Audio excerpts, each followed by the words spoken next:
नमस्कार साथियों, स्वागत है आपका ऑनलाइन स्टडी ग्रुप में। घटनासार करंट वार्षिकी 2023 श्रृंखला के अंतर्गत आज की क्लास में आर्थिक घटनाओं की वार्षिकी की डिटेल क्लास को कंप्लीट करा दिया जाएगा। तो चलिए प्रारंभ करते हैं। आज का पहला टॉपिक है कृषिगत जो उपज है उसके संदर्भ में चौथी अग्रिम अनुमान को कृषि मंत्रालय के द्वारा जारी कर दिया गया है।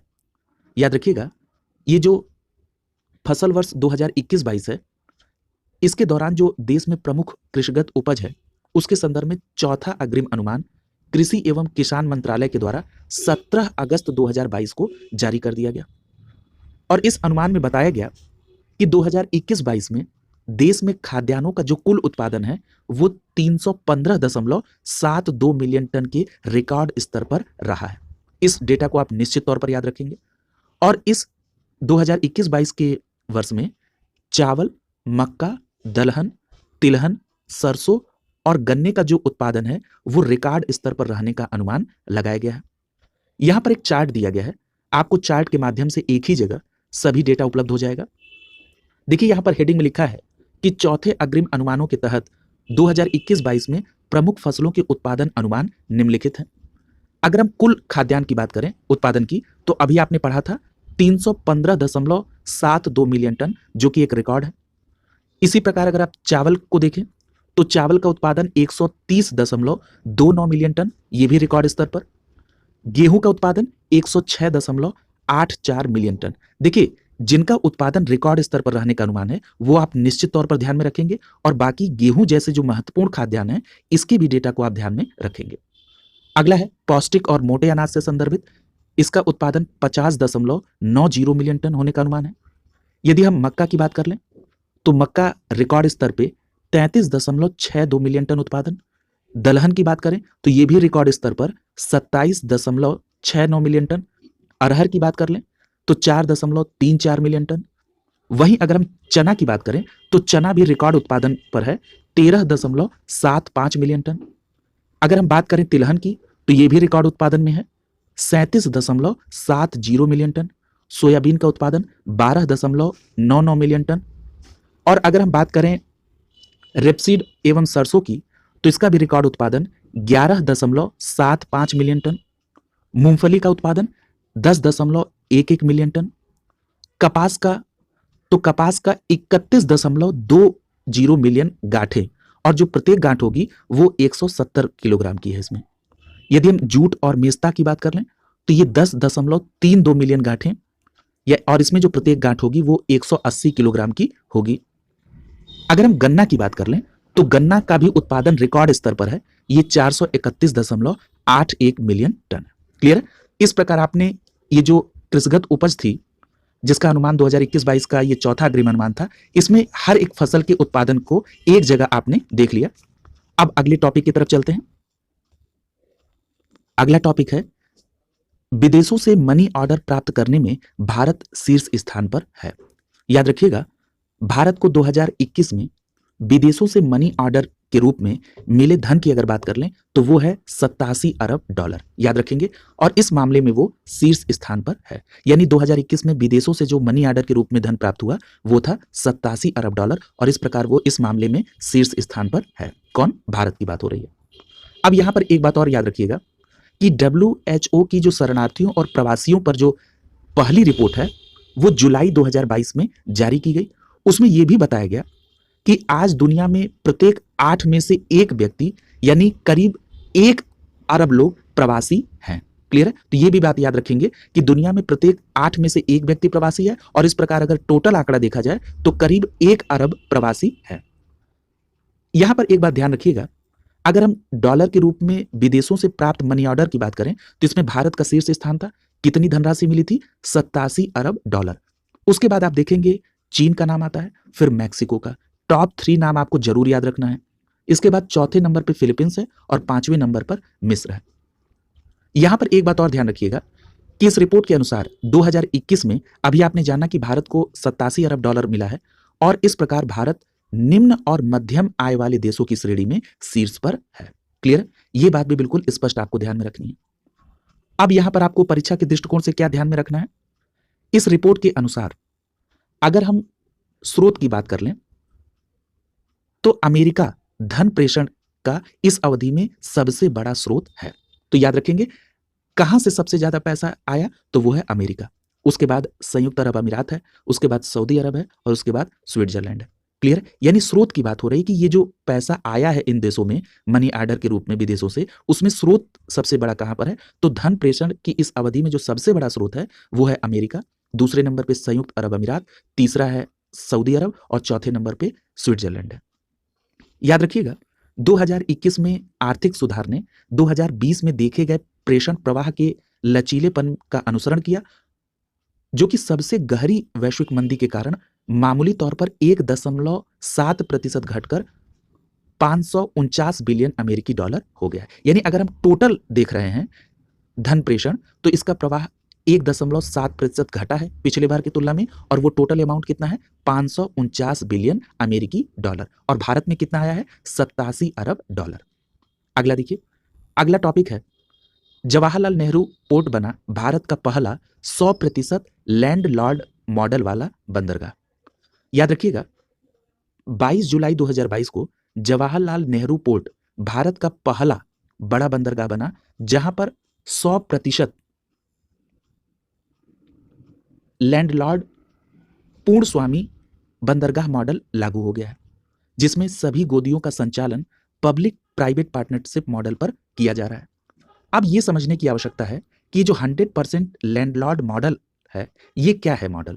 तो याद रखिएगा इस प्रकार के मॉडल में बंदरगाह प्राधिकरण के पास बंदरगाह का मालिकाना हक उसी के पास होगा और बुनियादी ढांचे को निजी फर्मों को पट्टे पर दे दिया जाता है। तो यहां पर आपको मुख्य रूप से अभी तक दो बातें ध्यान में रखनी है। क्या क्या?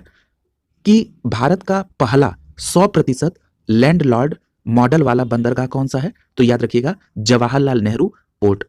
दूसरी बात, अगर ये कोई पूछ ले कि लैंडलॉर्ड मॉडल क्या है, तो आपका जवाब होगा कि लैंडलॉर्ड मॉडल के तहत बंदरगाह प्राधिकरण के पास बंदरगाह का मालिकाना हक होता है, लेकिन उसके बुनियादी ढांचे को निजी फर्मों को पट्टे पर दे दिया जाता है ताकि उसका वो डेवलपमेंट कर सके। क्लियर है?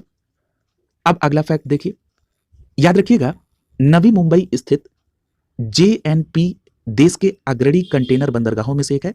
जेएनपी का मतलब जवाहरलाल नेहरू पोर्ट, और विश्व के 100 बंदरगाहों में उसे 26वें नंबर पर रखा जाता है। यानी विश्व के शीर्ष 100 बंदरगाह में जवाहरलाल नेहरू पोर्ट का 26वां स्थान है। ये किस रिपोर्ट में आया है? ये लॉयड लिस्ट टॉप 100 पोर्ट्स 2021 की रिपोर्ट में ये बात सामने आई है। याद रखिएगा ये जो एग्रीमेंट हुआ है ये 30 साल के लिए एग्रीमेंट किया गया है पीपीपी मॉडल पर, और इस परियोजना में जो लागत आएगी वो कुल लागत आएगी 872 करोड़ रुपए की। क्लियर है? याद रखिएगा पीपीपी मॉडल पर इस टर्मिनल का उन्नयन, संचालन, रख रखाव, हस्तांतरण ये करना होगा। साथ ही साथ ये परियोजना 2 चरणों में क्रियान्वित की जाएगी। क्लियर है? अगला टॉपिक देखिए, अगला टॉपिक है फॉर्च्यून ग्लोबल 500 की सूची जारी कर दी गई। याद रखिएगा अगस्त 2022 में फॉर्च्यून ग्लोबल 500 की सूची जारी की गई और उसमें शेयर मार्केट में सूचीबद्ध जीवन बीमा निगम, जिसको शॉर्ट फॉर्म में आप एलआईसी के नाम से जानते हैं, इसको शामिल किया गया है। पहली बात तो आपको ध्यान रखना है कि ये जो फॉर्च्यून ग्लोबल 500 है इसमें एलआईसी को शामिल किया गया है, और इस सूची में मार्केट कैप के मामले में भारत का सबसे मूल्यवान कंपनी जो है वो है रिलायंस इंडस्ट्रीज, जिसने 51 स्थान की छलांग लगाई है। क्लियर है? यहां पर एक बात और ध्यान रखिएगा, एलआईसी के संदर्भ में आपको जो डेटा है वो जरूर याद रखना है। एलआईसी 97.26 अरब डॉलर के राजस्व और 55.38 करोड़ डॉलर के लाभ के साथ सूची में शामिल भारतीय कंपनियों में शीर्ष स्थान पर है। क्लियर है? तो याद रखेंगे यहां पर जो भारतीय कंपनियां शामिल हैं उसमें शीर्ष स्थान पर कौन है? एलआईसी है। क्लियर है? और एलआईसी को सूची में ओवरऑल अगर कंपनियों को देखा जाए तो उसमें कौन सा स्थान है? तो उसमें इसका 98वां स्थान है। क्लियर है? इतनी बात आप यहां पर एलआईसी के संदर्भ में याद रखेंगे। और ये जो ग्लोबल 500 की सूची है इसमें 9 भारतीय कंपनियां हैं। क्लियर है? और इन 9 भारतीय कंपनियों में 5 राज्य के स्वामित्व वाली फर्म है और 4 जो हैं वो निजी क्षेत्र की कंपनियां हैं। क्लियर है? और इसमें एलआईसी नंबर 1 पर है और उसकी ओवरऑल रैंकिंग कितनी है? 98वीं। याद रखिएगा अगर हम निजी क्षेत्र की बात कर लें तो इसमें टाटा समूह समर्थित ऑटोमोबाइल और स्टील फ्लैगशिप कंपनियां इस सूची में शामिल हैं। यानी इसमें टाटा समूह की 2 कंपनियां शामिल हैं। यदि हम बात कर लें एसबीआई की, तो एसबीआई एकमात्र बैंक है जो इस फॉर्च्यून ग्लोबल 500 की सूची में शामिल है। याद रखिएगा, यहीं अभी ऊपर रिलायंस की बात हुई थी, तो रिलायंस फॉर्च्यून ग्लोबल 500 की 2022 की सूची में 51 स्थान ऊपर छलांग लगाकर अब वो 104वें स्थान पर पहुंच गई है। तो ये बात ध्यान रखेंगे, सबसे ज्यादा अगर उछाल प्राप्त किया है तो वो रिलायंस इंडस्ट्रीज ने, और इस उछाल के साथ वो 104 नंबर पर पहुंच गया है। और एलआईसी का स्थान कितना है? 98वां स्थान है। अब हम आगे देखते हैं कि और कौन कौन सी कंपनियां इसमें हैं। वहीं पर इंडियन ऑयल कॉर्पोरेशन को 142वां स्थान मिला है। Oil and natural gas corporation, जिसको आप ओएनजीसी के नाम से जानते हैं, इसको 190वां स्थान मिला है। क्लियर है? अगर हम टाटा की बात करें तो ऊपर अभी हमने आपसे बताया था कि इसमें टाटा समूह की दो कंपनियां हैं। एक ऑटोमोबाइल क्षेत्र से संबंधित टाटा मोटर्स है, जिसको 370वां स्थान मिला है, और दूसरी है टाटा स्टील, जिसको 435वां स्थान मिला है। देखिए, इसमें रिलायंस, एलआईसी, इनके स्थान के अलावा अगर आपको और बाकी स्थान के अंक को याद करने में दिक्कत हो तो कोई बात नहीं है, लेकिन किन किन कंपनियों को शामिल किया गया है ये जरूर आप याद रखेंगे। इसके अलावा आप देखेंगे कि राजेश एक्सपोर्ट्स को सूची में 437वां स्थान मिला है। भारतीय स्टेट बैंक, जिसकी अभी बात हुई कि ये एकमात्र बैंक है जिसको इस सूची में स्थान मिला है, और इसका स्थान कौन सा है ओवरऑल? 236वां। इसी प्रकार भारत पेट्रोलियम कॉर्पोरेशन अर्थात बीपीसीएल को 295वां स्थान मिला है। क्लियर है? यदि हम इस फॉर्च्यून ग्लोबल 500 की सूची में नंबर 1 की बात करें तो याद रखना है आपको, अमेरिका की जो रिटेल कंपनी है जिसका नाम है वॉलमार्ट, ये किस पर है? ये शीर्ष पर है। वहीं दूसरे स्थान पर जेफ बेजोस की कंपनी अमेजॉन है। ठीक है, यानी यहां पर पहले स्थान पर वॉलमार्ट है जो कि अमेरिका की रिटेल कंपनी है, दूसरे स्थान पर अमेजॉन है जो कि जेफ बेजोस की कंपनी है, और जो टॉप 5 कंपनियां हैं उसमें 3 कंपनियां चीन की हैं। तो यहां पर अगर पहले स्थान पर वॉलमार्ट है, दूसरे स्थान पर अमेजॉन है, तो जो बाकी 3 कंपनियां हैं वो तीनों कंपनियां चीन की हैं। उनका एक बार नाम आप सुन लीजिए, state grid corporation of China, China national petroleum ये चौथे स्थान पर है, और सिनोपेक ग्रुप ये 5वें स्थान पर है। क्लियर? तो ये याद रखेंगे कि इनका स्थान कौन कौन सा है। यहां पर आपको देखिए प्रमुख रूप से क्या याद रखना है, जो टॉप 5 कंपनियां हैं उनको ध्यान में रखना है। भारत की तरफ से एलआईसी नंबर 1 पर है भारत की कैटेगरी में, अगर ओवरऑल देखेंगे तो ये 98वें स्थान पर है। ठीक है, इसी प्रकार रिलायंस ने 51 अंक उछाल लेकर वो 104 स्थान पर पहुंचा है। इस इतने डेटा को आप यहां पर मिनिमम याद रखेंगे। याद रखिएगा, फॉर्च्यून ग्लोबल 500 की सूची में शामिल कंपनियों को जो उनकी आय दिखाई गई है वो 31 मार्च 2022 को या उससे पहले जो उनके कुल राजस्व की स्थिति थी उसके संदर्भ में ये रैंकिंग बनाई गई है। अगला टॉपिक देखिए, देश के पहले अंतरराष्ट्रीय बुलियन एक्सचेंज की शुरुआत की गई है। देखिए, प्रधानमंत्री नरेंद्र मोदी ने 29 जुलाई 2022 को सूरत में Gujarat international finance tech city, जिसको आप गिफ्ट सिटी के नाम से जानते हैं, इसमें देश के पहले अंतरराष्ट्रीय बुलियन एक्सचेंज का उद्घाटन किया गया। और इस इंटरनेशनल बुलियन एक्सचेंज को शॉर्ट फॉर्म में क्या कहते हैं? IIBX। और इसको कहां इसका उद्घाटन किया गया? सूरत में, गिफ्ट सिटी में। क्लियर है? अब यहां पर आपको यह ध्यान रखना है कि जो गिफ्ट सिटी में स्थापित ये एक्सचेंज है इसमें क्या होगा। तो याद रखिएगा, इस एक्सचेंज में सभी कॉन्ट्रैक्ट डॉलर में सूचीबद्ध होंगे, और इस दौरान प्रधानमंत्री ने अंतरराष्ट्रीय वित्तीय सेवा केंद्र प्राधिकरण, जिसको शॉर्ट फॉर्म में क्या कहते हैं? IFSCA, इसके मुख्यालय भवन की भी आधारशिला रखी है। क्लियर है? तो याद रखेंगे, प्रधानमंत्री ने पहले अंतरराष्ट्रीय बुलियन एक्सचेंज की भी शुरुआत की, साथ ही साथ अंतरराष्ट्रीय वित्तीय सेवा केंद्र प्राधिकरण अर्थात IFSCA के मुख्यालय भवन की भी आधारशिला रखी, और इसकी निर्माण में जो अनुमानित लागत है वो 200 करोड़ रुपए है, और ये 2024 तक बनके तैयार हो जाएगा। क्लियर है? यहां पर एक बात और आपको ध्यान में रखना है कि ये जो IFSCA है ये वित्तीय उत्पादों, वित्तीय सेवाओं और वित्तीय संस्थानों के निर्माण और पर्यवेक्षण के लिए भारत के अंतरराष्ट्रीय वित्तीय सेवा केंद्र में केंद्रीकृत नियामक निकाय है। क्लियर है? तो ये इंट्रोडक्शन हो गया IFSCA का। ठीक है, अब यहां पर एक बात आपको जो जरूर याद रखनी है वो क्या है? याद रखिएगा, इस अंतरराष्ट्रीय बुलियन एक्सचेंज को भारत में सोने के आयात का बड़ा एंट्री गेट माना जा रहा है, और यह बताया जा रहा है कि अब देश में जो भी सोना आएगा वो इसी एक्सचेंज के जरिए आएगा। क्लियर है? तो याद रखेंगे, ये जो अंतरराष्ट्रीय बुलियन एक्सचेंज है ये कहां पर उद्घाटन हुआ इसका? तो इसका उद्घाटन सूरत में गिफ्ट सिटी में हुआ और इस अंतर्राष्ट्रीय बुलियन एक्सचेंज का शॉर्ट फॉर्म क्या है? IIBX। याद रखिएगा ये भारत का पहला और विश्व का तीसरा अंतर्राष्ट्रीय बुलियन एक्सचेंज है। क्लियर है? अगला पॉइंट देखिए, याद रखिएगा अगर आपसे यह प्रश्न पूछ लिया जाए कि बुलियन का मतलब क्या होता है, तो याद रखिएगा बुलियन का मतलब है फिजिकल गोल्ड और सिल्वर। क्लियर है? जिसे लोग क्वाइन, बार आदि के रूप में अपने पास रखते हैं। कई बार बुलियन को लीगल टेंडर भी माना जाता है। याद रखिएगा केंद्रीय बैंक यानी जो भारत का केंद्रीय बैंक है वो कौन है? RBI। इसके रिजर्व में भी बुलियन शामिल होता है और इंस्टीट्यूशनल निवेशक भी इसे अपने पास रखते हैं। इस अवसर पर न्यू डेवलपमेंट बैंक के द्वारा गिफ्ट सिटी में भारतीय क्षेत्रीय कार्यालय की भी स्थापना की गई। NDB ब्रिक्स देशों का संघाई स्थित बहुपक्षीय बैंक है। क्लियर है? New development bank. अगला टॉपिक देखिए, ब्रिटेन में भी हो सकता है UPI के द्वारा पेमेंट। याद रखिएगा NIPL जिसका फुल फॉर्म क्या होता है? NPCI international payment limited. इसने ब्रिटेन की एक पेमेंट सॉल्यूशन प्रोवाइडर कंपनी है जिसका नाम है पे एक्सपर्ट। इसके साथ अगस्त 2022 में एक समझौता किया। किनके बीच समझौता हुआ? NIPL और ब्रिटेन की पेमेंट सॉल्यूशन प्रोवाइडर कंपनी पे एक्सपर्ट के बीच में। और यह समझौता क्यों हुआ? समझौता इसलिए हुआ ताकि ब्रिटेन में भी UPI के द्वारा भारतीय भुगतान कर सकें। क्लियर है? याद रखिएगा अगर अब हम बात कर लें NIPL की, तो ये जो NIPL है ये वास्तव में national payment corporation of India, जिसको आप शॉर्ट फॉर्म में NPCI के नाम से जानते हैं, इसी की पूर्ण स्वामित्व वाली सहयोगी कंपनी है जिसने विश्व के सबसे बड़े रियल टाइम पेमेंट सॉल्यूशन जिसका नाम है यूनिफाइड पेमेंट इंटरफेस अर्थात UPI और रुपे कार्ड की योजना को विकसित किया है। क्लियर है? तो अगर आपसे यह पूछा जाए कि UPI और रुपे कार्ड योजना को किसने विकसित किया, तो आपका सीधा जवाब होगा NIPL ने। NIPL का फुल फॉर्म क्या है? NPCI international payment limited. और ये NPCI यानी कि national payment corporation of India की पूर्ण स्वामित्व वाली सहयोगी कंपनी है। क्लियर है? कई बार UPI का फुल फॉर्म भी पूछा गया है। ये भी छोटी छोटी बातें भी ध्यान में रखेंगे कि यूनिफाइड पेमेंट इंटरफेस।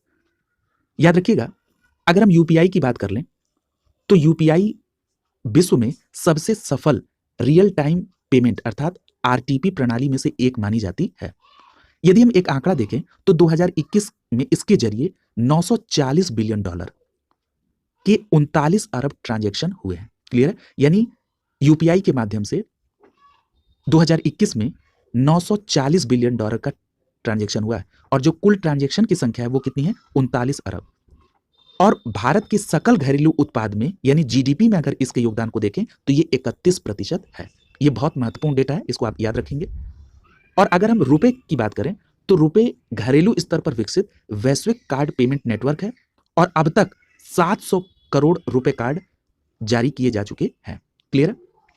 यहां पर एक फैक्ट और आपको ध्यान में रखना है कि जुलाई 2021 में भूटान वो पहला ऐसा देश था जिसने UPI को अपनाया था और रुपए कार्ड में भुगतान को मंजूरी दी थी। इस साल फरवरी में यानी फरवरी 2022 में UPI का विस्तार नेपाल में भी हुआ जिससे रियल टाइम डिजिटल लेन देन को बढ़ावा मिलेगा। तो इन फैक्ट को भी आप इसके साथ ध्यान में रखेंगे। अगला टॉपिक देखिए, अगला टॉपिक है विश्व प्रतिस्पर्धात्मकता सूचकांक 2022। यहां पे सबसे महत्वपूर्ण बात आपको जो ध्यान में रखनी है कि जो विश्व प्रतिस्पर्धात्मकता सूचकांक है इसे किसके द्वारा जारी किया गया, तो याद रखिएगा international institute for management and development जिसको शॉर्ट फॉर्म में IMD के नाम से जानते हैं, इसके द्वारा विश्व प्रतिस्पर्धात्मकता सूचकांक जारी किया गया। और ये कहाँ की संस्था है, तो याद रखेंगे स्विट्जरलैंड की है और ये रिपोर्ट 11 जून 2022 को जारी की गई। अब इसमें जो आपको परीक्षा के दृष्टिकोण से ध्यान में रखना है कि इस वर्ष की प्रतिस्पर्धात्मकता रैंकिंग में 63 देश शामिल हैं और इसमें यूरोपीय देश डेनमार्क को शीर्ष स्थान दिया गया है। और वहीं अगर हम सबसे निम्न स्थान की बात करें तो दक्षिण अमेरिकी देश वेनेजुएला विश्व प्रतिस्पर्धात्मक सूचकांक 2022 में सबसे निचले स्थान पर है। सबसे निचले स्थान का मतलब ये 63वें स्थान पर है और पहले स्थान पर कौन है? डेनमार्क है। अब अगर हम भारत की बात कर लें तो 63 देशों की प्रतिस्पर्धात्मकता रैंकिंग में 2022 में भारत की रैंकिंग कितनी है? 37वीं है। याद रखेंगे भारत की रैंकिंग में पिछले बार की तुलना में 6 स्थानों का प्रभावी सुधार दर्ज किया गया है क्योंकि 2021 में भारत की रैंकिंग 43वीं थी और 2022 में कितनी हो गई? 37वीं हो गई। इसमें 6 स्थानों का प्रभावी सुधार देखा गया है। क्लियर? अब अगला डेटा देखिए जो परीक्षा के दृष्टिकोण से उपयोगी है। याद रखिएगा ये जो डेटा बताया जा रहा है, अब ये डेटा आपको इससे परिचित होना है, क्योंकि अब अगर इस सूचकांक में अगर डीप में घुसेगा तभी यहां से प्रश्न बन सकता है। जैसे अगर हम भारत के आर्थिक प्रदर्शन के बारे में बात करें तो भारत का 2022 में 28वां स्थान है और इस आर्थिक प्रदर्शन के मामले में सुधार देखा जा रहा है पिछले बार की तुलना में। यदि हम सरकारी दक्षता की बात करें तो पूर्व वर्ष की तुलना में भी मामूली सुधार हुआ है और ये 45वें स्थान पर है। यदि हम व्यावसायिक दक्षता की बात करें तो इस मामले में 2022 में भारत का स्थान 23वां है, इसमें भी बड़ा सुधार देखा गया है। और यदि हम आधारभूत संरचना की बात करें तो इसमें 49वां स्थान है जो पूर्व वर्ष की भांति बना हुआ है। ठीक है, ये जो 3 पॉइंट अभी आपको बताए गए हैं इससे आपको केवल परिचित होना है। ठीक है, ताकि अगर डीप में भी जाए तब भी आप बताने के कंडीशन में रहें। देखिए यहां पर एक चार्ट दिया गया है, इस चार्ट में टॉप 5 कंट्री को आप देख लीजिए जो कि विश्व प्रतिस्पर्धा सूचकांक में टॉप 5 कंट्री है। पहले नंबर पे डेनमार्क, अभी आपने जान लिया था, इसने 2 अंक जो है सुधार किया है। यदि हम दूसरे नंबर की बात करें तो स्विट्जरलैंड का नाम आता है, तीसरे नंबर पे सिंगापुर है। यानी विश्व प्रतिस्पर्धात्मक सूचकांक में पहले नंबर पे डेनमार्क, दूसरे पे स्विट्जरलैंड, तीसरे पे सिंगापुर, चौथे पे स्वीडन है और पांचवें पे हांगकांग है। क्लियर है? और भारत का स्थान कौन सा है? तो भारत का स्थान इस बार 37वां है। क्लियर है? अगला देखिए, और मैंने आपको बताया कि 63वें स्थान पर कौन है, तो 63वें स्थान पर वेनेजुएला है और 62वें स्थान पर अर्जेंटीना है। अगला टॉपिक देखिए। अब अगला टॉपिक है भारत में विद्युत उत्पादन पर विद्युत मंत्रालय के कुछ आंकड़े आए हैं। याद रखिएगा, जून 2022 के अंत में विद्युत उत्पादन के संदर्भ में विद्युत मंत्रालय के द्वारा जो डेटा दिया गया, उस डेटा के अनुसार भारत का अमेरिका और चीन के बाद विश्व में विद्युत उत्पादन में तीसरा स्थान है। सबसे महत्वपूर्ण बात। और यदि हम देश में विद्युत उत्पादन की कुल क्षमता की बात करें तो जून 2022 के अंत में इसकी जो क्षमता है वो है 4,03,760 मेगावाट। और यदि इसी आंकड़े को आप गीगावाट में देखेंगे तो ये 403.76 गीगावाट के बराबर है। ये बहुत महत्वपूर्ण डेटा है जिसको आपको ध्यान में रखा है। यदि हम विद्युत मांग की बात कर लें तो यहां पर देखिए वित्त मंत्रालय गलत लिखा है। जो आर.के. सिंह साहब हैं ये विद्युत मंत्री यानी ऊर्जा मंत्री हैं, केंद्र में पूर्व ब्यूरोक्रेट रह चुके हैं, बिहार से ताल्लुक रखते हैं। 28 जुलाई 2022 को लोकसभा में एक प्रश्न के आंसर के दौरान इन्होंने बताया कि देश में विद्युत की जो पीक आवर में मांग है वो कितनी है, 215.89 गीगावाट। क्लियर है? तो डिमांड भी आपने देख लिया और जो जून 2022 के अंत में जो उत्पादन की कुल क्षमता है वो कितनी है, 403.76 गीगावाट। क्लियर है? अब आइए यहां पर एक चार्ट दिया गया है, चार्ट के माध्यम से जो महत्वपूर्ण डेटा है उसको देखते हैं। यदि हम जीवाश्म ईंधन की बात करें, यानी जीवाश्म ईंधन के माध्यम से जो उत्पादन हो रहा है विद्युत का, उसमें योगदान देखें तो सर्वाधिक योगदान है कोयले का। क्लियर है? जीवाश्म ईंधन में सर्वाधिक योगदान किसका है? कोयले का है, 50.7%। अगर आप इसके बाद देखेंगे तो गैस का योगदान है 6.22%, लिग्नाइट का योगदान 1.7% है, तेल का योगदान 0.1% है। तो याद रखेंगे सबसे ज्यादा किसका? लिग्नाइट का, जीवाश्म ईंधन के मामले में। और यदि आप बात करेंगे कुल जीवाश्म ईंधन की तो याद रखिएगा कुल जीवाश्म ईंधन में जो कंट्रीब्यूशन है वो है 58.5% का। क्लियर है? यानी जो कुल क्षमता में हिस्सा है कुल जीवाश्म ईंधन का वो है 58.5% का। क्लियर है? अब यहां पर अगर हम बात कर लें गैर जीवाश्म ईंधन की तो इसमें देखिए इसके अंतर्गत जल विद्युत है, जल विद्युत का कंट्रीब्यूशन कितना है, 11.6%। यदि आप बात करेंगे पवन, सौर और अन्य नवीकरणीय ऊर्जा का तो इसका जो योगदान है वो है 28.3%। ठीक है? जल विद्युत का कितना है, 11.6 और पवन, सौर और अन्य नवीकरणीय का योगदान कितना है, 28.3। यदि इसमें अगर आप पवन को अलग अलग देखेंगे तो जैसे पवन का योगदान है 10.1, सोलर का योगदान है 14.3, बायोमास का योगदान है 2.5, वेस्ट टू एनर्जी का योगदान 0.1 है, लघु जल विद्युत का योगदान 1.2 है और नाभिकीय का योगदान 1.7 है। कई बार आपने देखा होगा कि विद्युत उत्पादन में इन स्रोतों के योगदान को एक क्रम में व्यवस्थित करने के लिए दे दिया जाता है। ठीक है? इसीलिए आपको कुल क्षमता में जो हिस्सा है उसको बताया जा रहा है। क्लियर है? तो याद रखेंगे अब तक आपने क्या क्या बातें देखी, मैं इसको यहां पर थोड़ा समराइज कर देता हूं। आपने देखा कि जीवाश्म ईंधन में जो कुल जीवाश्म ईंधन में कंट्रीब्यूशन है वो है 58.5% का और कुल जीवाश्म ईंधन में जो सबसे ज्यादा योगदान है वो है कोयले का। कितना है? 50.7%। अब अगर बात कर ली जाए गैर जीवाश्म ईंधन की तो गैर जीवाश्म ईंधन में अगर आप जल विद्युत का योगदान देखें तो 11.6% है। यदि आप पवन, सौर और अन्य नवीकरणीय को एक साथ देख रहे हैं तो ये 28.3% है। यदि इनको अलग अलग देख रहे हैं तो उसमें सौर का जो कंट्रीब्यूशन है वो है 14.3%, पवन का 10.1%, यानी सौर ऊर्जा का पवन से ज्यादा कंट्रीब्यूशन है। बायोमास को याद रखना है 2.5 है। इसी प्रकार नाभिकी का 1.7% कंट्रीब्यूशन है। और यदि हम बात कर लें कुल गैर जीवाश्म ईंधन की तो उसका कंट्रीब्यूशन कितना है 41.5, और कुल जीवाश्म ईंधन का कंट्रीब्यूशन कितना था 58.5। ठीक है, तो ये दोनों डेटा आप महत्वपूर्ण है, याद जरूर रखेंगे। यदि कुल स्थापित क्षमता में क्षेत्र वाइज योगदान की बात कर लें तो जो केंद्रीय क्षेत्र का योगदान है इसमें वो है 24.6% का, राज्य क्षेत्र का योगदान 26% का है, और निजी क्षेत्र का जो योगदान है वो 49.5% का है। क्लियर है, तो इस बात को भी आप ध्यान में रखेंगे। अगला देखिए, अगला टॉपिक क्या है, अब इन सभी पॉइंट को वहां पर चार्ट में कवर कर। अगला टॉपिक है 2021-22 के दौरान जैव अर्थव्यवस्था में 14.1% की बढ़ोतरी देखी गई है। जरा इसको डिटेल में देखिए। अर्थव्यवस्था के भावी विकास में जैव अर्थव्यवस्था, इंग्लिश में क्या कहेंगे, बायो इकोनॉमी, इसकी महत्वपूर्ण भूमिका और योगदान को देखते हुए विज्ञान एवं प्रौद्योगिकी मंत्रालय के biotechnology industry research association council, जिसका शॉर्ट फॉर्म क्या है BIRAC, इसने 2022 में अपनी इंडिया बायो इकोनॉमी रिपोर्ट 10 जुलाई 2022 को जारी की है। अब इस इंडिया बायो इकोनॉमी रिपोर्ट में क्या बातें बताई गई, याद रखिएगा ये रिपोर्ट 19 जुलाई 2022 को जारी की गई थी। इसमें बताया गया कि देश की जो जैव अर्थव्यवस्था है उसका आकार 2020 में $70.2 अरब था, जो 2021 में बढ़कर $80 अरब हो गया है। इस प्रकार जो वृद्धि दर्ज की गई वो 14.1% की है। तो याद रखेंगे, जो महत्वपूर्ण पॉइंट ध्यान में रखना है कि जो देश की जैव अर्थव्यवस्था है उसका आकार 2021 में $80 अरब से अधिक का हो गया है, और पिछले बार से ये वृद्धि कितनी है तो 14.1%।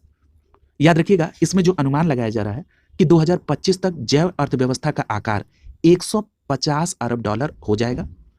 अगर हम 2030 तक देखें तो ये $300 अरब से अधिक होने का अनुमान इस रिपोर्ट में व्यक्त किया गया है, जिस रिपोर्ट का नाम क्या है, India bio economy report. Clear है, तो ये जो भविष्य में संभावित आंकड़े हैं यहां से भी प्रश्न आपके यहां पूछ लिया जाता है, तो इसलिए इसको आप ध्यान में रखेंगे।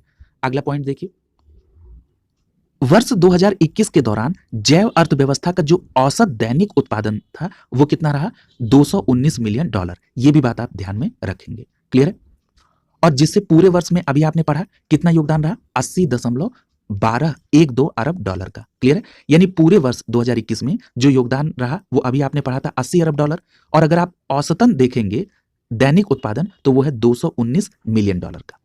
यहां पर एक बात और ध्यान रखिएगा कि प्रतिदिन औसतन कम से कम 3 स्टार्टअप की स्थापना 2021 के दौरान हुई, और यदि हम पूरे वर्ष 2021 की बात करें तो स्थापित स्टार्टअप की संख्या कितनी रही, 1128। ये भी बात ध्यान में रखेंगे। यहां एक बात और ध्यान में रखिएगा कि इस रिपोर्ट के अनुसार विगत 10 वर्षों में देश में जो बायो इकोनॉमी स्टार्टअप हैं उनकी संख्या 50 से बढ़कर 5300 से अधिक हो गई है, और यह भी अनुमान लगाया गया कि 2025 तक यह संख्या 10,000 से अधिक हो जाएगी। अगला टॉपिक देखिए, मार्च 2022 के अंत में भारत पर विदेशी ऋण। याद रखिएगा, भारत पर विदेशी ऋण की स्थिति के संदर्भ में वित्त मंत्रालय के आर्थिक मामलों के विभाग की विदेशी ऋण प्रबंधन इकाई ने सितंबर 2022 में भारत के विदेशी ऋण 2021-22 पर अपनी 28वीं रिपोर्ट जारी कर दी है। अब इस रिपोर्ट में क्या बताया गया, और ये जो रिपोर्ट है विदेशी ऋण के संदर्भ में वो रिजर्व बैंक की जो 30 जून 2022 को रिपोर्ट आई थी उससे ये काफी समानता रखती है।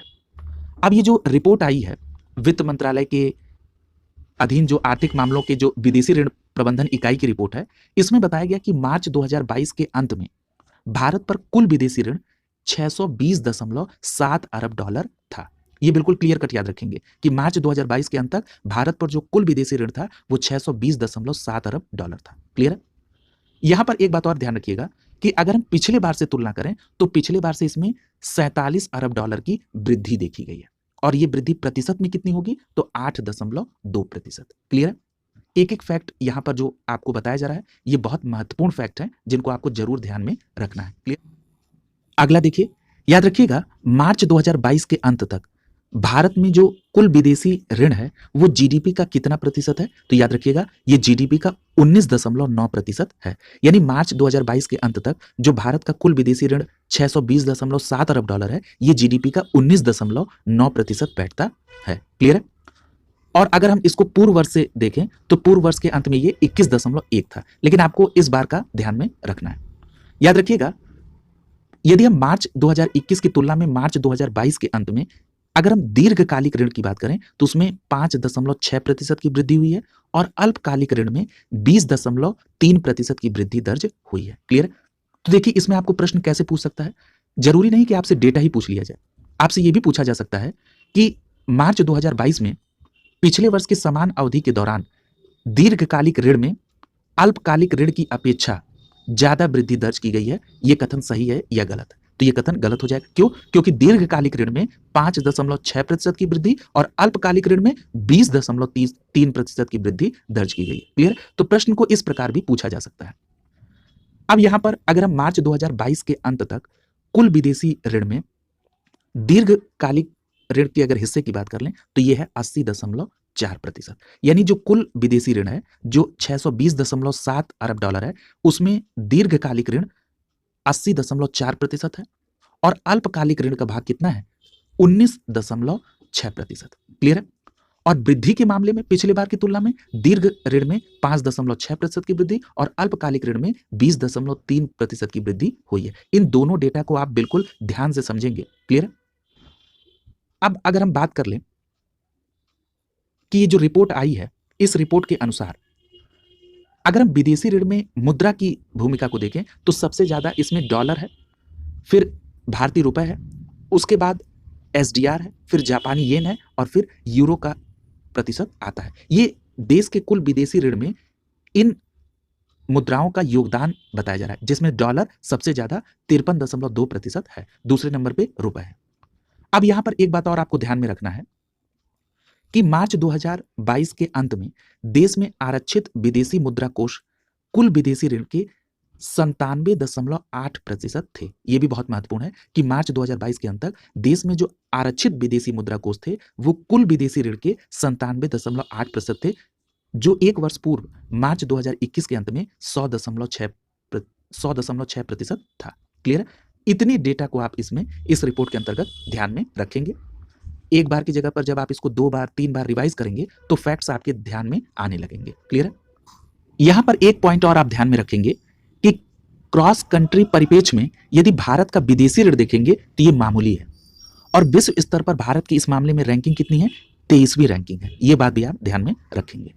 अगला देखिए, अगला टॉपिक है 2022-23 के लिए खरीफ उपजों के लिए नए न्यूनतम समर्थन मूल्य घोषित कर दिए गए। याद रखिएगा 8 जून 2022 को 2022-23 की खरीफ उपजों के लिए नए न्यूनतम समर्थन मूल्य यानी एमएसपी को सरकार ने घोषित कर दिया है। याद रखिएगा इसमें अखिल भारतीय भारित औसत उत्पादन लागत का ये 1.5 गुना प्राप्त हो सके, इस बात को ध्यान में रखकर इसे घोषित किया गया है। क्लियर है? आगे यहां पर चार्ट दिया गया है, उसमें आप देखेंगे तो ये आपको सभी फैक्ट एक जगह मिल जाएंगे। क्लियर है? यदि हम इसमें सबसे पहले बात कर लें धान की, क्योंकि धान खरीफ फसल के ही अंतर्गत आता है। अगर धान सामान्य ग्रेड का है तो ये 2022-23 में 2040 रुपए का प्रति क्विंटल बिकेगा और यदि हम 21-22 के रेट को देखें तो ये 1940 था, तो कितने की बढ़ोतरी हुई? 100 रुपए प्रति क्विंटल की बढ़ोतरी देखी गई। यदि हम बात करें धान ग्रेड ए की तो ये 2022-23 में 2060 रुपए प्रति क्विंटल बिका। अगर हम पिछले बार की रेट की बात करें 2021-22 की तो ये 1960 था, इसमें भी 100 रुपए प्रति क्विंटल की बढ़ोतरी की गई। तो ध्यान रखेंगे धान से संबंधित जरूर पूछा जाता है। सामान्य ग्रेड का अगर होगा धान तो 2040 और अगर धान ग्रेड ए होगा तो 2060 रुपए प्रति क्विंटल इसकी एमएसपी निर्धारित की गई है। अगर हम ज्वार की बात कर लें तो ज्वार का अगर हाइब्रिड होगा तो ये 2970 रुपए प्रति क्विंटल, इसमें वृद्धि दर्ज की गई है 232 की। और अगर ज्वार मलडांडी है तो ये 2990 रुपए प्रति क्विंटल बिकेगा, इसमें भी वृद्धि 232 रुपए प्रति क्विंटल की हुई है।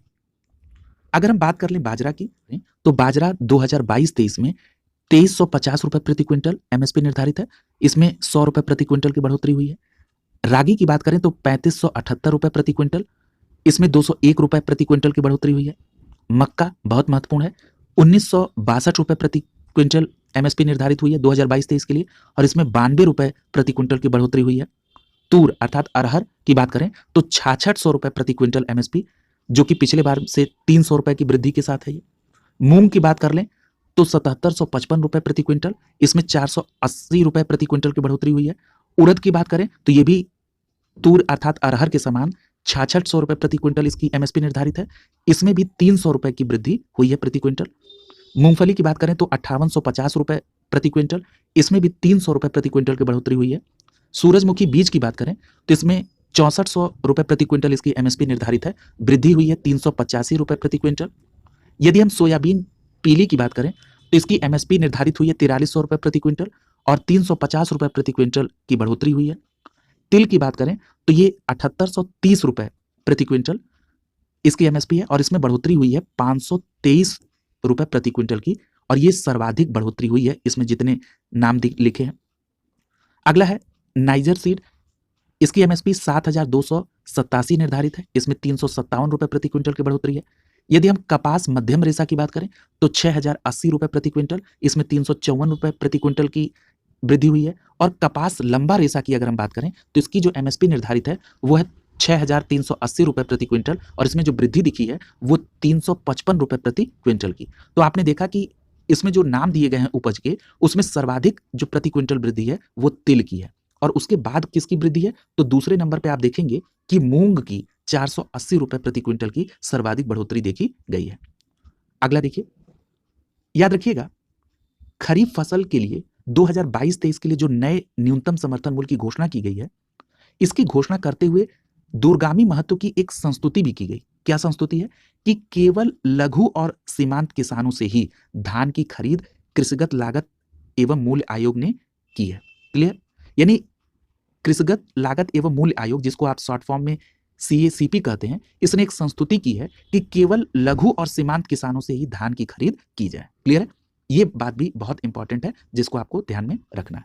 अगला देखिए, अगला टॉपिक है 2021-22 में देश में टेलीफोन कनेक्शन पर ट्राई की रिपोर्ट आ गई है, और इस रिपोर्ट के अनुसार ट्राई ने बताया कि 2021-22 के वित्तीय वर्ष में देश में टेलीफोन कनेक्शन की संख्या में भारी गिरावट दर्ज की गई है। याद रखिएगा 2021-22 के अंत में जो देश में टेलीफोन कनेक्शन की कुल संख्या है वो है 116.69 करोड़, और यदि हम पिछले बार से तुलना कर लें टेलीफोन कनेक्शन की तो इसमें जो गिरावट दर्ज हुई है वो हुई है 3.43 करोड़ की। क्लियर है? और कुल कनेक्शन की संख्या कितनी है 116.69, गिरावट कितनी हुई है 3.43 करोड़ कनेक्शनों की। क्लियर है?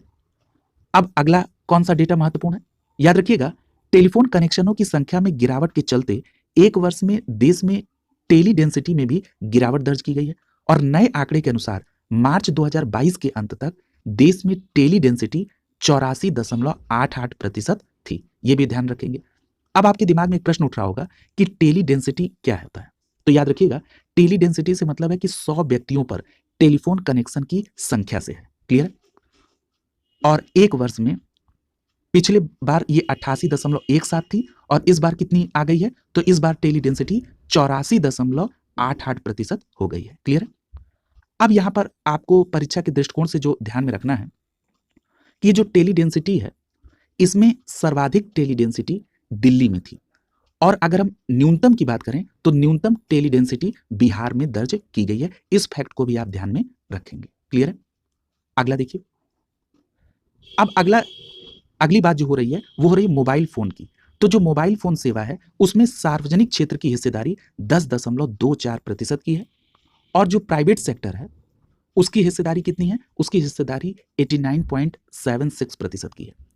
उससे जो सबसे महत्वपूर्ण बात ध्यान में आपको रखनी है कि यदि मार्च 2022 के अंत तक देश की सबसे बड़ी मोबाइल सेवा प्रदाता कंपनी की बात करें तो वो थी रिलायंस जियो, और दूसरे स्थान पर कौन, एयरटेल थी। ये फैक्ट बहुत महत्वपूर्ण है, इस प्रकार के तथ्य आपकी परीक्षा में पूछे जाते रहे हैं। अगला टॉपिक है अंकटाड की विश्व निवेश रिपोर्ट 2022। याद रखिएगा विभिन्न देशों में FDI के अंतर प्रवाह और बाह्य प्रवाह के आंकड़े अंकटाड के द्वारा प्रतिवर्ष जारी किए जाते हैं। अगर आपसे अंकटाड का फुल फॉर्म पूछ लिया जाए तो आपका जवाब होगा United Nations conference on trade and development. Clear है? तो कई बार फुल फॉर्म भी पूछ लिया जाता है। तो अंकटाड का फुल फॉर्म क्या है? United Nations conference on trade and development. और ये किसकी रिपोर्ट जारी करती है? ये विभिन्न देशों में एफडीआई के अंतर प्रवाह और बाह्य प्रवाह के आंकड़े जारी करती है। अब 2021 के दौरान अगर आप देखेंगे तो जो एफडीआई है यानी फॉरेन डायरेक्ट इन्वेस्टमेंट है, इसके अंतर प्रवाह और बाह्य प्रवाह के संदर्भ में जो अंकटाड की रिपोर्ट आई उसका शीर्षक क्या है? उसका शीर्षक है वर्ल्ड इन्वेस्टमेंट रिपोर्ट 2022। और ये कौन सी रिपोर्ट थी? तो ये 32वीं वार्षिक रिपोर्ट थी जो जून 2022 में जारी की गई। क्लियर है? क्योंकि अलग अलग रिपोर्ट में अलग अलग डेटा रहता है, इसलिए ये आपको जानना जरूरी है कि जो अब चर्चा हो रही है ये 32वीं वर्ल्ड इन्वेस्टमेंट रिपोर्ट 2022 की हो रही है, जिसको अंकटाड ने जून 2022 में जारी किया है। याद रखिएगा, रिपोर्ट के अनुसार कोरोना महामारी के चलते 2020 में जो एफडीआई था उसके वैश्विक अंतर प्रवाह में गिरावट दर्ज की गई थी। वहीं अगर हम 2021 की बात कर लें तो इसमें 64% की वृद्धि हुई है। तो ये महत्वपूर्ण बात है, याद रखेंगे 2021 में एफडीआई में 64% की वृद्धि दर्ज की गई है। और रिपोर्ट के अनुसार 2021 में कुल मिलाकर 1583 अरब डॉलर ये एफडीआई का अंतर प्रवाह रहा है। क्लियर? यानी 2021 में कुल जो वैश्विक अंतर प्रवाह है एफडीआई का वो कितना है? 1583 अरब डॉलर यानी 1.58 ट्रिलियन डॉलर। क्लियर है? अब यहां पर एक बात और आपको ध्यान में रखनी है, विकसित देशों में एफडीआई के कुल अंतर प्रवाह की अगर बात कर लें तो ये 786 अरब डॉलर है। वहीं विकासशील देशों में ये 837 अरब डॉलर का एफडीआई का अंतर प्रवाह हुआ है और टोटल कितना है? 1583 अरब डॉलर। तो यहां पर प्रश्न आपसे इस तरह भी पूछा जा सकता है कि रिपोर्ट के अनुसार, अंकटाड की रिपोर्ट के अनुसार विकसित देशों में विकासशील देशों की अपेक्षा ज्यादा इन्वेस्टमेंट हुआ है एफडीआई के जरिए। तो ये बात गलत है। क्यों? क्योंकि विकासशील देशों में ज्यादा इन्वेस्टमेंट हुआ है विकसित देशों की अपेक्षा। तो इस प्रकार के भी प्रश्न आपसे स्टेटमेंट में पूछे जा सकते हैं। क्लियर है? अब यहां पर अगर हम भारत के संदर्भ की बात कर लें तो अंकटाड की रिपोर्ट के अनुसार भारत में 2021 में जो एफडीआई का अंतर प्रवाह है वो है 45 अरब डॉलर का। क्लियर है? और यदि आप 2020 से तुलना करेंगे तो इसमें 30% की कमी आई है, क्योंकि 2020 में ये 64 अरब डॉलर था। तो बहुत महत्वपूर्ण डेटा है कि अंकटाड की रिपोर्ट के अनुसार 2021 में एफडीआई का जो अंतर प्रवाह भारत में है वो 45 अरब डॉलर का है। पिछले बार 64 अरब डॉलर था, जिसमें 30% की कमी दर्ज हुई है। और यदि हम अंतर प्रवाह के मामले में भारत के स्थान की चर्चा कर लें तो 2021 में इसका 7वां स्थान रहा है और 2020 में कितना था? 8वां स्थान था। क्लियर? तो ये बात भी आप ध्यान में रखेंगे। यहां एक बात और ध्यान रखिएगा कि यदि हम 2022 में जो रिपोर्ट आई है वर्ल्ड इन्वेस्टमेंट रिपोर्ट, इसके अनुसार 2021 में एफडीआई के सर्वाधिक अंतर प्रवाह की अगर कंट्री का नाम जानना चाहे तो उसका नाम है अमेरिका। यहां कितना एफडीआई अंतर प्रवाह हुआ है? 367 अरब डॉलर का। दूसरे नंबर पे चीन है, तीसरे नंबर पे हांगकांग है। यानी एक लाइन में अगर इसको समराइज कर दिया जाए तो 2022 में जो अंकटाड की रिपोर्ट आई है जिसका नाम वर्ल्ड इन्वेस्टमेंट रिपोर्ट है, उसके अनुसार 2021 में सर्वाधिक एफडीआई का जो अंतर प्रवाह है वो अमेरिका में हुआ, दूसरे नंबर पे चीन है, तीसरे नंबर पे हांगकांग है। क्लियर है? इतनी बात आप यहां पर इस रिपोर्ट के संदर्भ में याद रखेंगे। और यदि हम आगे के देश को देखें तो चौथे नंबर पे सिंगापुर, पांचवें नंबर पे कनाडा, छठवें नंबर पे ब्राजील है और भारत का स्थान कौन सा है? अभी आपने ऊपर पढ़ा, 7वां स्थान भारत का है एफडीआई के अंतर प्रवाह के मामले में। और कितना अंतर प्रवाह हुआ है 2021 में? तो अभी आपने पढ़ा है कि अंतर प्रवाह भारत में 45 अरब डॉलर का रहा है। अगला देखिए। अब अगर हम बात कर लें अंकटाड की रिपोर्ट के अनुसार 2021 में विदेशी प्रत्यक्ष निवेश के बाह्य प्रवाह की यानी आउटफ्लो की, अब तक आप अंतर प्रवाह की बात कर रहे थे, तो अंकटाड की रिपोर्ट में बताया गया कि 2021 में एफडीआई का जो बाह्य प्रवाह है उसमें भी शीर्ष स्थान पर अमेरिका है। यानी सबसे ज्यादा पैसा दूसरे देशों में जो इन्वेस्टमेंट हुआ है वो अमेरिका से हुआ है। इसमें दूसरे स्थान पर कौन है? इसमें आउट यानी बाह्य प्रवाह में दूसरे स्थान पर जर्मनी है और तीसरे स्थान पर जापान है। क्लियर है? तो ये भी बात ध्यान में रखेंगे। अगर मैं इसको समराइज कर दूं तो एफडीआई का जो अंतर प्रवाह है उसके मामले में नंबर 1 पर अमेरिका है, दूसरे नंबर पे चीन है और तीसरे नंबर पे हांगकांग है। यदि हम एफडीआई के बाह्य प्रवाह की बात कर लें तो नंबर 1 पर अमेरिका है, दूसरे नंबर पे जर्मनी है, तीसरे नंबर पे जापान है। क्लियर है? इतनी बात आपको इस रिपोर्ट के अंतर्गत याद रखनी है। अब यहां पर एक बात और आपको ध्यान में रखना है कि वर्ल्ड इन्वेस्टमेंट रिपोर्ट विभिन्न देशों में विदेशी निवेश के अंतर प्रवाह और बाह्य प्रवाह के संदर्भ में ये अंकटाड की वार्षिक रिपोर्ट आती है, ये अभी आपने ऊपर जाना भी था। यदि हम अंकटाड की बात कर लें तो अंकटाड संयुक्त राष्ट्र संघ का व्यापार एवं निवेश से संबंधित एक निकाय है जिसकी स्थापना 1964 में हुई थी। तो ये फैक्ट भी आप ध्यान में रखेंगे। क्लियर है? नीचे चार्ट के माध्यम से भी कुछ महत्वपूर्ण डेटा बताया जा रहा है।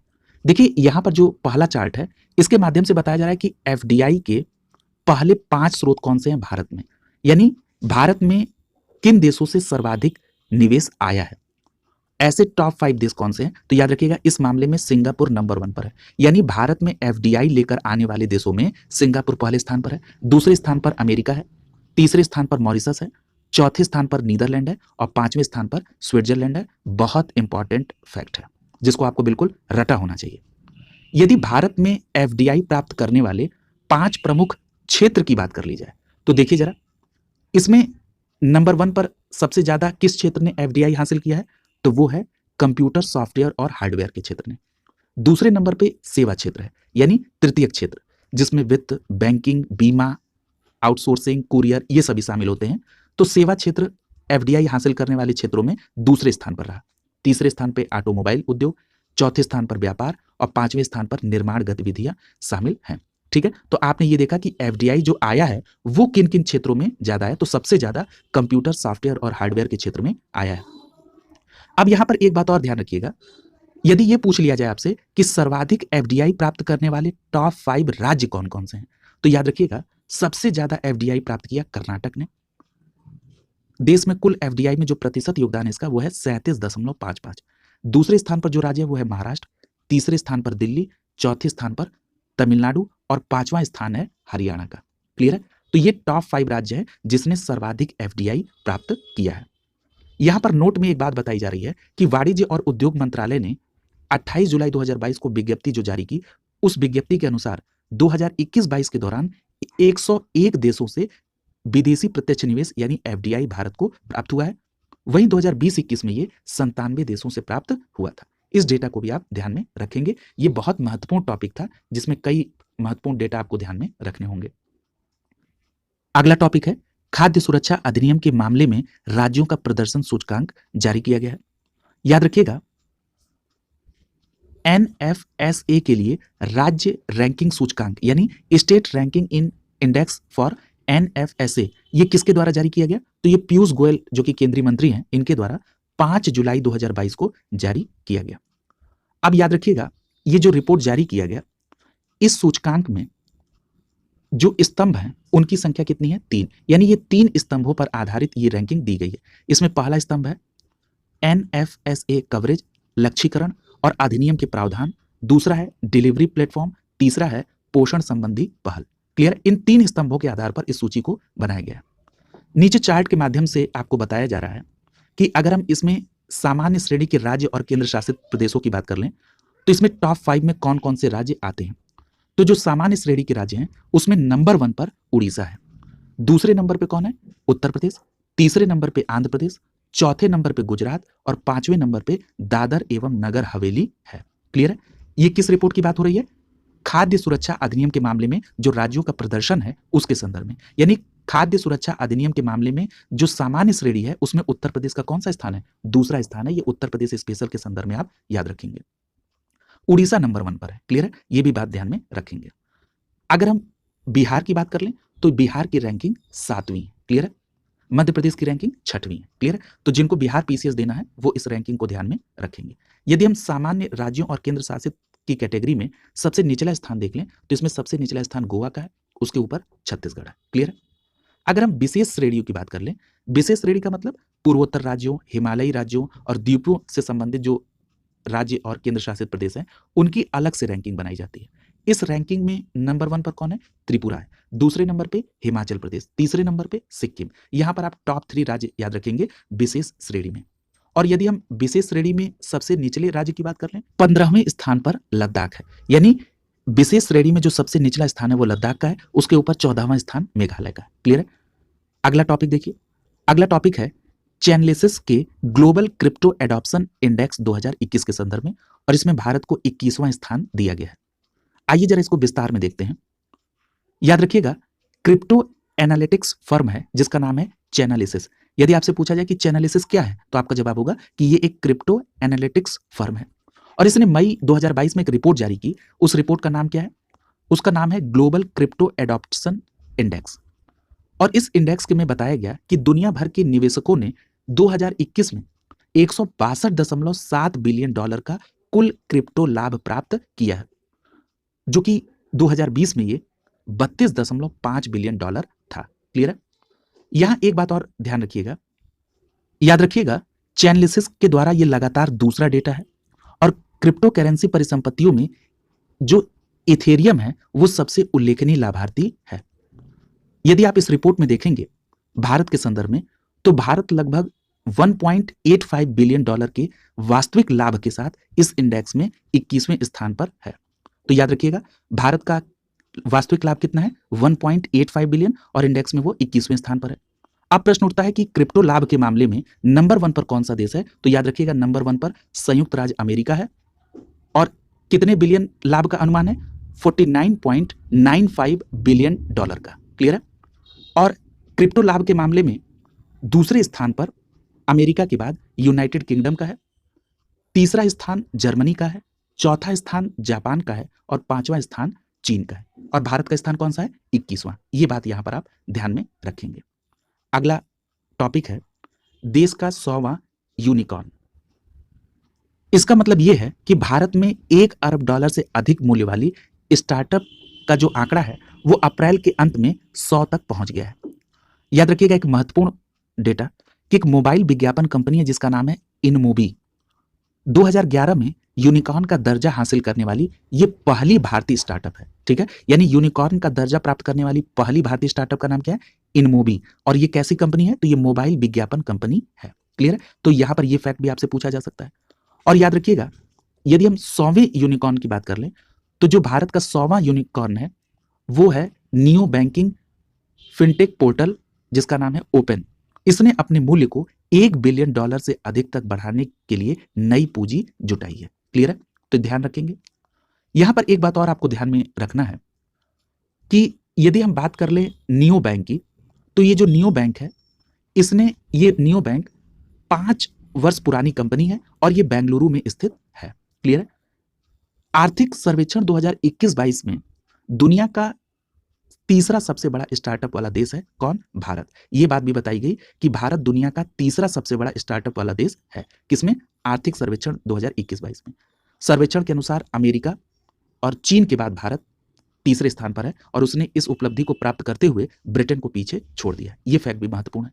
याद रखिएगा, भारत में 5 मई 2022 तक 100 यूनिकॉर्न हैं जिनका कुल मूल्य 332.7 अरब डॉलर है।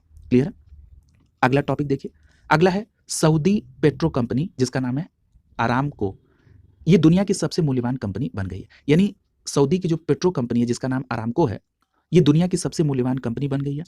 और याद रखिएगा, इस उपलब्धि को हासिल करते हुए उसने एप्पल को पीछे छोड़ दिया है। किस मामले में? दुनिया की सबसे मूल्यवान कंपनी के मामले में।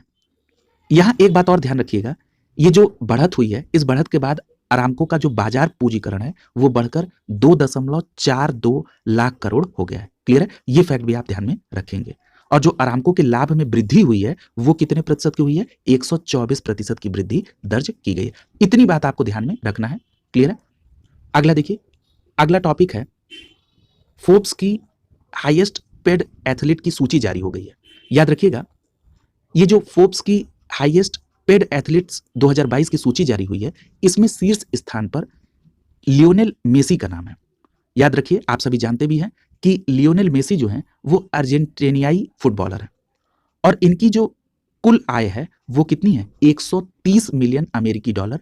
और इस कथित आय के साथ वो फोर्ब्स की हाईएस्ट पेड एथलीट्स 2022 की सूची में शीर्ष स्थान पर हैं। क्या नाम है? Lionel Messi. याद रखिएगा, इनके बाद नाम आता है बास्केटबॉल के खिलाड़ी हैं लेब्रोन जेम्स। इसके बाद तीसरे स्थान पर क्रिस्टियानो रोनाल्डो हैं जिनका स्थान तीसरा है। और फोर्ब्स की यह जो वार्षिक सूची है ये 11 मई 2022 को जारी की गई थी। यहां पर मेसी के संदर्भ में एक बात जान लीजिएगा, जो अभी आपने जाना कि ये अर्जेंटीनियाई फुटबॉलर है लियोनेल मेसी। इन्होंने 2021 में बार्सिलोना फुटबॉल क्लब को छोड़कर पेरिस सेंट जर्मेन अर्थात PSG से अनुबंध कर लिया था। वहीं अगर हम क्रिस्टियानो रोनाल्डो की बात कर लें तो उसी महीने इन्होंने जुवेंटस से मैनचेस्टर यूनाइटेड में ये शामिल हो गए थे। तो इस फैक्ट को भी आप ध्यान में रखेंगे क्योंकि ये इनके पास्ट से जुड़ा फैक्ट है, तो ये भी इससे पूछा जा सकता है। यदि इस रिपोर्ट में भारत के संदर्भ में बात कर ली जाए तो इस सूची में शामिल भारतीय खिलाड़ियों में एकमात्र भारतीय खिलाड़ी का नाम है विराट कोहली।